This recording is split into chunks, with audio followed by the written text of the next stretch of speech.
Welcome to Vivaan study. दोस्तों, क्या आप सफल होना चाहते हैं? क्या आप अपने आप को एक ऐसी ऊंचाई पर पहुंचाना चाहते हैं जहां पे आपको सारी चीज़ें प्राप्त हो सकें? तो बिल्कुल आप प्राप्त कर सकते हैं। बस आप अपने ऊपर कॉन्फिडेंस बनाए रखें, क्योंकि कॉन्फिडेंस ही सफलता का मूल मंत्र है। गाइस, मैं बार बार बोलता हूं कि आप अपने लिए एक टारगेट सेट करिए और उस टारगेट पर सही तरीके से मेहनत करिए। अपने ट्रैक से मत डाइवर्ट होइए। अपने ट्रैक पे लगातार मेहनत करते रहिए। सफलता आपको ज़रूर मिलेगी। उस सफलता को प्राप्त करने के लिए आपको कोई रोक नहीं सकता है। बस आप अपने टारगेट पर, अपने एम पर लगातार प्रयास करते रहिए, प्रैक्टिस करते रहिए, मेहनत करते रहिए। दोस्तों, बस इतना जान लीजिए कि आपको कोई रास्ता दिखा सकता है, लेकिन उस रास्ते पर आपको ही चलना है। तो ध्यान रखें, अपने ऊपर कॉन्फिडेंस ज़रूर बना के रखें, क्योंकि कॉन्फिडेंस ही इंसान को सफल बनाता है, सक्सेस बनाता है। तो अपने आप पर विश्वास बनाए रखें और निरंतर प्रयास करते रहें। आपको सफलता अवश्य मिलेगी, इसमें दो राय नहीं, कोई रोकने वाला नहीं है। ठीक है दोस्तों, तो ध्यान रखें, कॉन्फिडेंस इज़ द मूल मंत्र ऑफ द लाइफ। ठीक है, चलिए बढ़ते हैं आज करंट अफेयर पर। तो गाइज़, आज है 28 जून 2020 और 28 जून 2020 से संबंधित जितने भी करंट अफेयर बनते हैं उन पर हम बातचीत करेंगे, डिस्कशन करेंगे और इनसे रिलेटेड जो फैक्ट और क्वेश्चंस होंगे उन पर भी विस्तृत चर्चा करेंगे। तो अगर आप हमारे चैनल पर नए हैं तो चैनल को अभी सब्सक्राइब कर लें, साथ ही साथ बेल नोटिफिकेशन ऑन कर लें, ताकि जैसे हमारे पास किसी भी प्रकार की कॉम्पिटिटिव वीडियो अपलोड हो तो उसकी नोटिफिकेशन सबसे पहले आप तक पहुंचे। और अगर आपने हमारे चैनल को ऑलरेडी सब्सक्राइब कर लिया है तो चैनल को मैक्सिमम शेयर करें, ताकि आज की करंट अफेयर मिस ना हो। और आज की जो करंट अफेयर है इसकी PDF फाइल आप हमारे डिस्क्रिप्शन बॉक्स में जाकर डाउनलोड कर सकते हैं, वहाँ पर लिंक प्रोवाइड की गई है। तो गाइस, इस वीडियो को शुरू से लेकर लास्ट तक कॉन्फिडेंस के साथ देखिएगा, आपको पूरी चीज़ें समझ में आएंगी। और अगर आपको कंटेंट हेल्पफुल लगता है, अच्छा लगता है, तो वीडियो को ज़्यादा से ज़्यादा शेयर करें और वीडियो को लाइक ज़रूर करें। तो चलिए बढ़ते हैं आज की करंट अफेयर पर। तो गाइस, आज की करंट अफेयर का सबसे पहला क्वेश्चन, किसने ग्राहकों के लिए टीवी के मनपसंद चैनल को सब्सक्राइब करने के लिए हाल ही में ऐप लॉन्च किया है?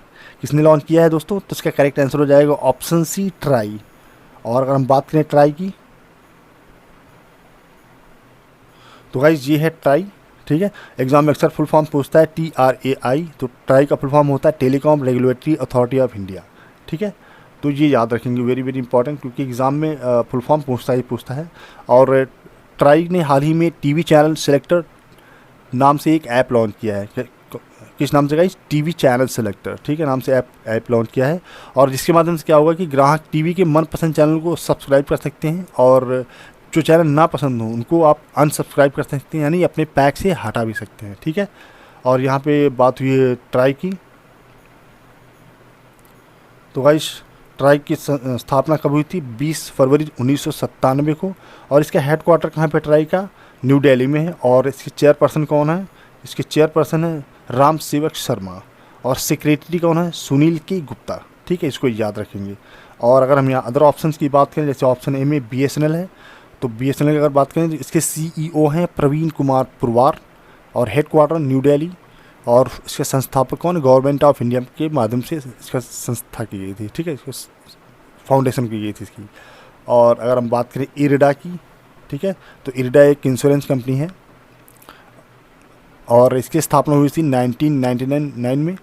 और इसका हेडक्वार्टर हैदराबाद, एंड चेयरपर्सन कौन है इसके? सुभाष चंद्र कनेटिया। ठीक है, सुभाष चंद्र कनेटिया। तो याद रखेंगे कि इरिडा का मतलब होता है insurance regulatory and development authority of India. ठीक है, तो ये हो गया। और अगर ऑप्शन सी की बात करें, नीति आयोग की, तो इसका जो प्रारूप कब बनाया गया था, इसकी स्थापना कब की गई थी? 1 जनवरी 2015 में। इसका हेडक्वार्टर कहाँ? न्यू दिल्ली। और इसके चेयरपर्सन कौन है? इसके चेयरपर्सन हमेशा जो है PM होते हैं, प्राइम मिनिस्टर होते हैं। तो वर्तमान में कौन है? नरेंद्र मोदी हैं। ठीक है, चलिए बढ़ते हैं नेक्स्ट क्वेश्चन पर। नेक्स्ट क्वेश्चन है क्वेश्चन नंबर 2। यूरोपीय औषधि एजेंसी ने कोरोना वायरस के इलाज के लिए किस दवा को पहली दवा के रूप में मान्यता दे दी है? तो इसका करेक्ट आंसर हो जाएगा ऑप्शन ए, रेमडेसिविर। ठीक है, रेमडेसिविर को मान्यता दे दी है। ठीक है, और अगर हम बात करें रेमडेसिविर की, तो गाइज ये औषधि है रेमडेसिविर। ठीक है, ठीक है। और यूरोपीय औषधि एजेंसी ने कोरोना वायरस की इलाज के लिए रेमडेसिविर दवा की पहली दवा के रूप में मान्यता दे दी है। ये पहली दवा है जो कोरोना वायरस या कोविड-19 के संक्रमण में काम करेगी। और रेमडेसिविर दवा का निर्माण सबसे पहले वायरल रक्तस्रावी, जो पहले एक बीमारी आई थी इबोला, ठीक है, तो रेमडेसिविर का प्रयोग इबोला बीमारी के लिए भी किया गया था, ठीक है। तो अभी इसको हाल ही में जो है उतारा गया है, इसमें चेंजेस किए गए हैं। और ये कोरोना वायरस के इलाज के लिए भी रेमडेसिविर दवा को पहले दवा के रूप में मान्यता दे दी गई है, ठीक है। तो याद रखेंगे इसको। चलिए बढ़ते हैं नेक्स्ट क्वेश्चन पर।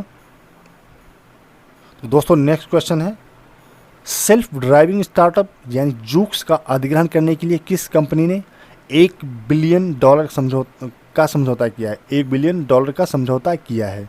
तो इसका करेक्ट आंसर हो जाएगा, किस कंपनी ने $1 बिलियन का समझौता किया है सेल्फ ड्राइविंग जूक्स के अधिग्रहण के लिए? तो करेक्ट आंसर हो जाएगा इसका गाइस ऑप्शन बी, अमेज़ॉन, ठीक है, अमेज़ॉन ने किया है। तो दोस्तों ये है अमेज़ॉन, ठीक है। और एक ये ई कॉमर्स कंपनी है, इसने क्या किया है, हाल ही में सेल्फ ड्राइविंग स्टार्टअप जूक्स का अधिग्रहण करने के लिए $1 बिलियन यानी करीब 7500 करोड़ रुपए का समझौता किया है। और अमेज़ॉन कंपनी डिलीवरी सेवाओं में तेज़ी लाने के लिए उद्देश्य से अधिग्रहण कर रही है, क्योंकि अभी लॉकडाउन के बाद जैसे ही मार्केट ओपन हुआ है तो लोगों की डिमांड ज़्यादा है। इस डिमांड को के चलते, ठीक है, सेल्फ ड्राइविंग स्टार्टअप जूक्स का अधिग्रहण करने के लिए जो है इसने $1 मिलियन यानी 7500 करोड़ रुपए का समझौता किया है, ठीक है। तो इतना याद रखेंगे। और यहाँ पे अगर हम बात करें अमेज़ॉन की, तो अमेज़ॉन के जो CEO कौन है, जेफ बेजोस हैं। और इसके संस्थापक कौन है, जेफ बेजोस ही हैं। और इसकी स्थापना कब हुई थी, 5 जुलाई 1994 को। और इसका हेडक्वार्टर कहाँ है, वाशिंगटन, यूनाइटेड स्टेट यानी अमेरिका, ठीक है, जी ध्यान में रखेंगे। और यहाँ अगर हम ऑप्शंस की बात करें तो ऑप्शन ए है आपका फ्लिपकार्ट। और फ्लिपकार्ट के स्थापना कब हुई थी, अक्टूबर 2007 में। और इसके CEO कौन है, कल्याण कृष्णामूर्ति। और इसके संस्थापक कौन है, सचिन बंसल और बिन्नी बंसल, ठीक है, इसको याद रखेंगे। और अगर हम बात करें ऑप्शन सी की, शॉपक्लूज़ की, तो शॉपक्लूज़ की स्थापना हुई थी जुलाई 2011 में। और इसका हेडक्वार्टर कहाँ है, गुरुग्राम, हरियाणा में। और इसके संस्थापक कौन है, संजय सेठी, ठीक है, इसको याद रखेंगे, संजय सेठी शॉपक्लूज़ के संस्थापक हैं।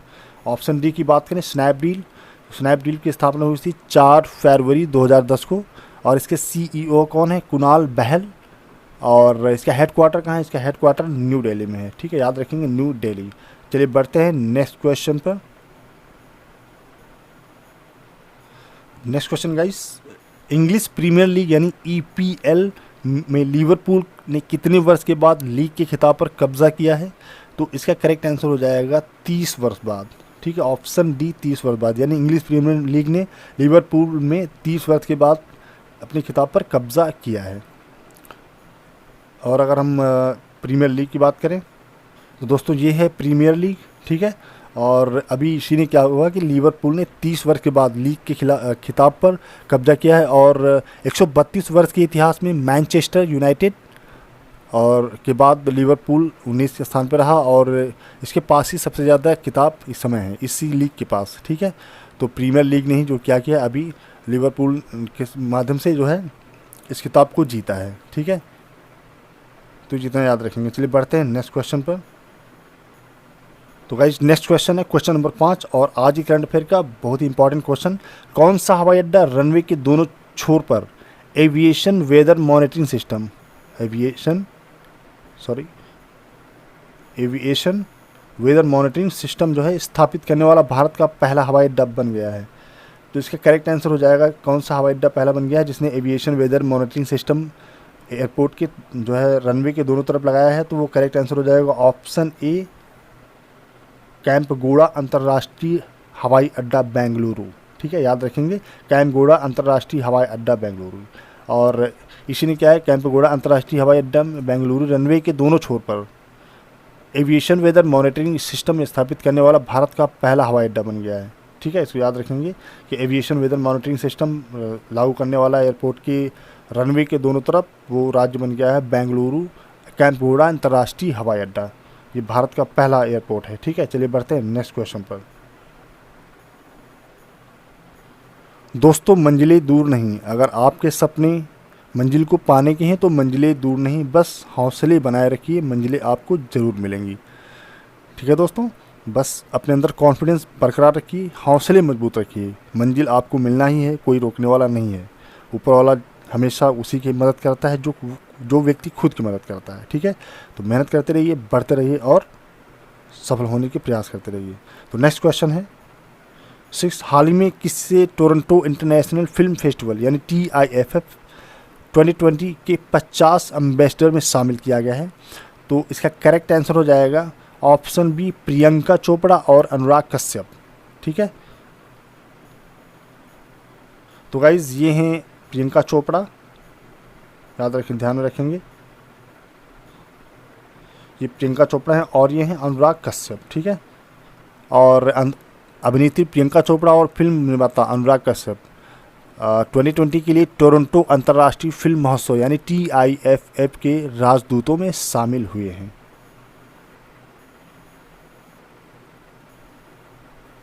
तो इतना याद रखेंगे, ये बहुत ही फेयर एंड इम्पॉर्टेंट क्वेश्चन है एग्ज़ाम के लिए। तो प्रियंका चोपड़ा और अनुराग कश्यप को ही टोरंटो इंटरनेशनल फिल्म फेस्टिवल यानी और TIFF 2020 के 50 एम्बेसडर में शामिल किया गया है। ठीक है, चलिए बढ़ते हैं नेक्स्ट क्वेश्चन पर। तो गाइस नेक्स्ट क्वेश्चन है क्वेश्चन नंबर 7, किस राज्य ने फ्रेश इंडस्ट्रियल इन्वेस्टमेंट के लिए महापरवाना की घोषणा की है? तो दोस्तों इसका करेक्ट आंसर हो जाएगा, महापरवाना की घोषणा करने वाला राज्य वो हो जाएगा महाराष्ट्र, ऑप्शन सी। ठीक है, और ये महापरवाना है क्या दोस्तों? इस योजना की जो है इस योजना की घोषणा महाराष्ट्र में की गई है। ठीक है, महापरवाना की घोषणा, और महापरवाना है क्या कि महाराष्ट्र में स्टार्ट हुआ है। तो महाराष्ट्र सरकार ने परियोजना के निष्पादन के लिए उद्योगों में नए निवेश को आकर्षित करने के लिए, जो अलग से जो इंडस्ट्रीज आती हैं, जो इन्वेस्टमेंट आते हैं, उनको आकर्षित करने के लिए महापरवाना की घोषणा की है। और यह योजना प्रोत्साहन और सिंगल विंडो क्लियरेंस सिस्टम की आवश्यकता को पूरी करेगा। यानी अगर कोई बाहर से निवेश आता है या कहीं से भी निवेश आता है तो किसी भी इन्वेस्टर्स को इधर उधर भटकने की आवश्यकता नहीं है। राज्य सरकार की तरफ से ये आदेश दिए गए हैं, ये नियम बनाया गया है कि एक ही जगह पर उसको एक ही विंडो पर सारी सिस्टम की क्लियरेंस मिल जाएंगी। वो अपनी इंडस्ट्रीज़ को, अपनी इन्वेस्टमेंट को चालू कर सकता है, निवेश कर सकता है। ठीक है, तो ये कहाँ शुरू हुआ है? ये महाराष्ट्र में शुरू किया गया है, महापरवाना घोषणा की गई। ठीक है, महापरवाना जो है की घोषणा की गई, इसको चालू किया गया, इसको याद रखेंगे। ठीक है, चलिए बढ़ते हैं नेक्स्ट क्वेश्चन पर। दोस्तों नेक्स्ट क्वेश्चन है क्वेश्चन नंबर 8, किस बैंक ने डिजिटल वॉलेट सोल्यूशन यानी युवा पे लॉन्च किया? डिजिटल वॉलेट सोल्यूशन युवा पे लॉन्च किया, तो करेक्ट आंसर हो जाएगा इसका ऑप्शन सी, यस बैंक। ठीक है, तो यस बैंक ने क्या किया है अपने ग्राहकों के लिए इसने क्या किया है कि कॉन्टैक्टलेस भुगतानों को, तो गाइस ये है यस बैंक। और यस बैंक ने क्या किया है अपने ग्राहकों के लिए कॉन्टैक्टलेस भुगतानों को सक्षम करने के लिए यानी UDMA टेक्नोलॉजी प्राइवेट लिमिटेड की साझेदारी में एक डिजिटल वॉलेट समाधान ऐप लॉन्च किया है। और युवा पे मल्टी पेमेंट ऑप्शन की फीचर्स स्मार्ट और फीचर्स फ़ोन पर एक्सेस किया जा सकते हैं ये, और एंड टू एंड एन्क्रिप्शन के साथ मल्टी फैक्टर ऑथेंटिकेशन जो कि हैकिंग को रोकता है और प्राइवेसी प्रोटेक्शन को रोकता है। ठीक है, तो ये युवा पे एप्लीकेशन लॉन्च किया गया, जिससे क्या होगा कि कॉन्टैक्टलेस भुगतानों को सक्षम करने के लिए इसे शुरू किया गया है। और किसकी साझेदारी में शुरू किया गया है? UDMA। ठीक है, UDMA की अगर बात करें तो ये एक टेक्नोलॉजिकल प्राइवेट लिमिटेड कंपनी है, इसका हेडक्वार्टर कर्नाटका में है और इसके संस्थापक कौन है? प्रशांत बी। गाइस इसकी डिटेल यहाँ चेक करें। ठीक है, ये दिया हुआ है यहाँ पे UDMA टेक्नोलॉजी प्राइवेट लिमिटेड, इसका हेडक्वार्टर कहाँ है और फाउंडर कौन है। ठीक है, और इसमें जो बताया गया है कि मतलब जो युवा पे एप्लीकेशन लॉन्च किया गया है, इसका बस फ़ायदा यही है कि जो अपने ये बैंक क्या करेगी, यस बैंक अपने ग्राहकों के कॉन्टैक्टलेस भुगतानों को सक्षम करने के लिए इसको लॉन्च किया गया, जिससे कि लोगों को आसानी हो और लोगों की जो है अकाउंट की प्राइवेसी बनी रहे और किसी प्रकार का कोई चीटिंग ना हो। ठीक है, तो इसके लिए जो है युवा पे जो है एप्लीकेशन लॉन्च किया गया है। ठीक है, इसको याद रखेंगे। चलिए बढ़ते हैं नेक्स्ट क्वेश्चन पर। दोस्तों यहाँ पे थोड़ा बात कर लेते हैं यस बैंक की। आप यहाँ देखेंगे यस बैंक का हेडक्वार्टर कहाँ, मुंबई महाराष्ट्र में है। और मैनेजिंग डायरेक्टर एंड CEO कौन है, प्रशांत कुमार। ठीक है, याद रखेंगे प्रशांत कुमार। चलिए बढ़ते हैं नेक्स्ट क्वेश्चन पर। तो नेक्स्ट क्वेश्चन है दोस्तों, किसने बिहेवियर चेंज अभियान शुरू किया? तो करेक्ट आंसर हो जाएगा गाइस इसका ऑप्शन सी, नीति आयोग। ठीक है, नीति आयोग ने बिहेवियर चेंज अभियान शुरू किया है।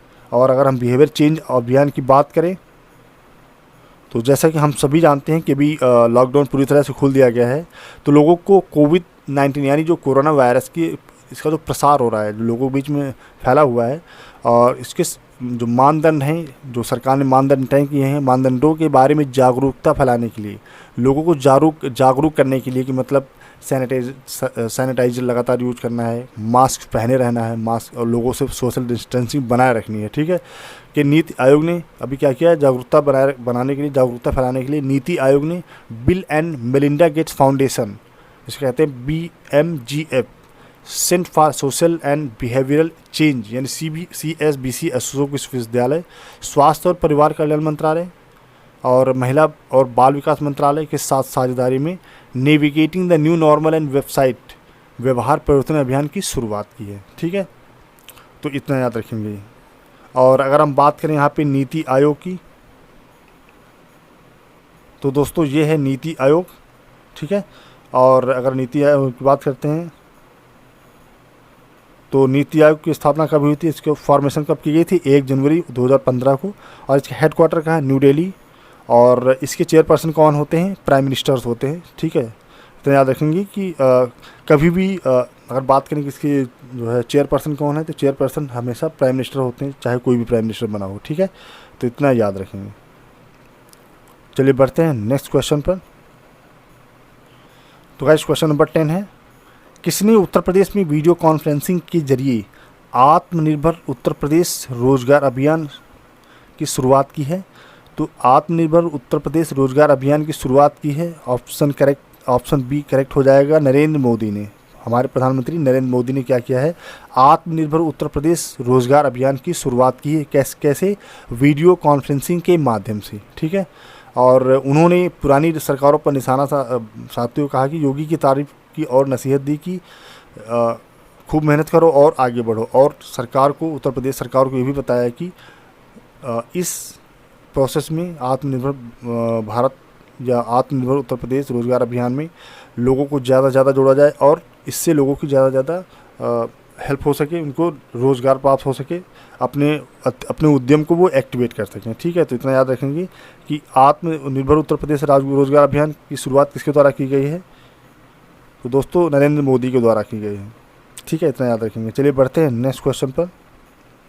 दोस्तों नेक्स्ट क्वेश्चन है और आज की करंट अफेयर का लास्ट क्वेश्चन कि फीफा परिषद के मुताबिक वर्ष 2023 महिला फुटबॉल विश्व कप की सह मेजबानी न्यूजीलैंड और कौन सा देश करेगा? सह मतलब साथ मेजबानी कौन सा देश करेगा? तो इसका करेक्ट आंसर हो जाएगा न्यूजीलैंड के साथ करेगा ऑस्ट्रेलिया। दोस्तों याद रखेंगे ऑस्ट्रेलिया करेगा। ठीक है, और यहाँ पे अगर बात करें ऑस्ट्रेलिया की, तो ऑस्ट्रेलिया के प्राइम मिनिस्टर कौन है? Scott Morrison. कैपिटल कैनबेरा और करेंसी ऑस्ट्रेलियन डॉलर चलती है। ठीक है, और अगर हम बात करें फीफा की,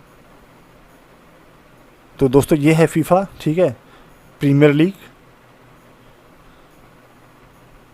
तो दोस्तों दुनिया भर में जो फुटबॉल लीग्स होते हैं, फुटबॉल गेम्स होते हैं, उनकी जो अगुवाई, उनको जो कराने का काम कौन कराता है? फीफा करवाता है।